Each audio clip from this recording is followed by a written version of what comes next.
Hello everyone, welcome to my channel. ఈరోజు నేనైతే పుల్లగా ఉండే మామిడికాయ రొయ్యల కర్రీ అయితే చేయబోతున్నాను.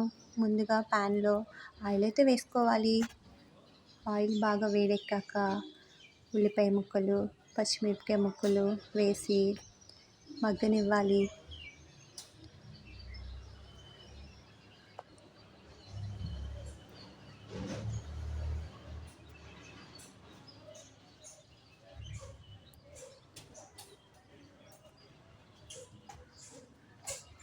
ఉల్లిపాయ ముక్కలు మగ్గేంత వరకు తిప్పుతూ ఉండాలి. అలానే కడిగి పెట్టిన రొయ్యలు అయితే రెడీ చేసుకోవాలి. రొయ్యలు అయితే వేసేసుకోవాలి. తిప్పుతూ ఉండాలి. ఉల్లిపాయలు మగ్గే వరకు తిప్పుతూ ఉండాలి. అలాగే సరిపడా పసుపు అయితే వేసుకోవాలి. పసుపు వేసుకుని కలిపి కరివేపాకు కూడా వేసుకోవాలి. మగ్గే వరకు కలుపుతూ ఉండాలి.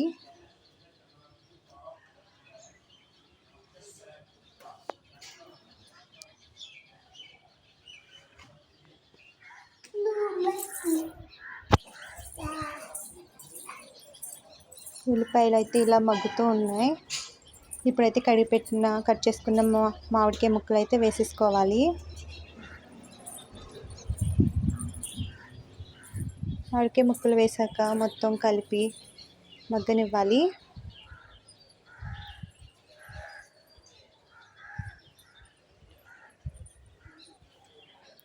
ఒక 5 minutes అయితే మూత పెట్టుకుని మగ్గనివ్వాలి. మగ్గాక మూత తీసి అయితే వాటర్ యాడ్ చేసుకోవాలి.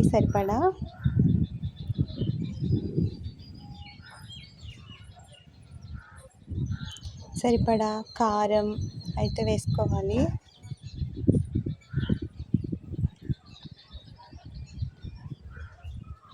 అలాగే సరిపడా సాల్ట్ కూడా యాడ్ చేసుకోవాలి.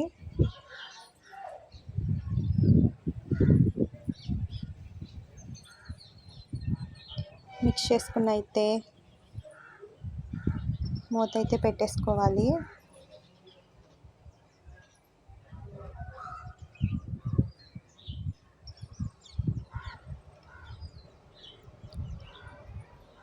ఒక 10 minutes అయితే ఉడకనివ్వాలి. ఇలా దగ్గరకు వచ్చేస్తుంది కర్రీ. మొత్తం వాటర్ అంతా బాయిల్ అయితే అయిపోతుంది. వాటర్ అంతా బాయిల్ అయ్యేటప్పుడు మీకు ఇష్టమైతే కొత్తిమీర కూడా యాడ్ చేసుకోండి.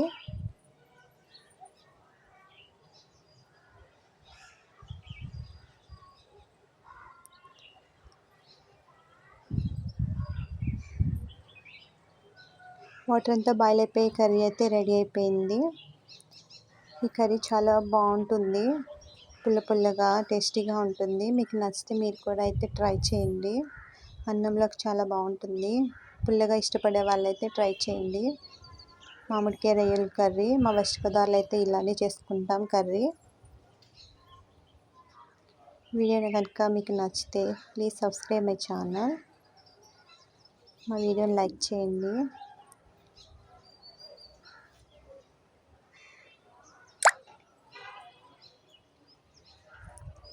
Thanks for watching this video.